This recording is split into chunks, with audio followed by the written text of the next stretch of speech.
Tabiat insonga ona kabi mehribon, uning bag'rida yashash, sof havodan bahramand bo'lish, yashilliklar qurshovida ulg'ayish har birimizning ezgu orzuyimiz.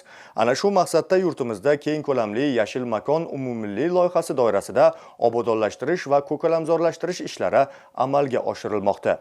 Xususan, Samarqand shahridagi Ipak yo'li turizm va madaniy meros xalqaro universitetida ham ziyolilar bog'i yaratildi.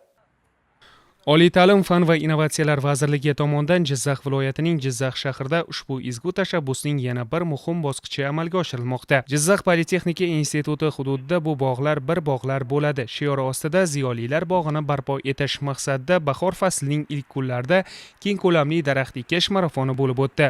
Ushbu tadbir nafaqat tabiatni obodonlashtirish, balki talaba yoshlar, professor o'qituvchilar va ziyolilarni bir maqsad yo'lida birlashtirishga ham xizmat qildi. Tadbir ishtirokchilari uchun qulay sharoitlar yaratildi.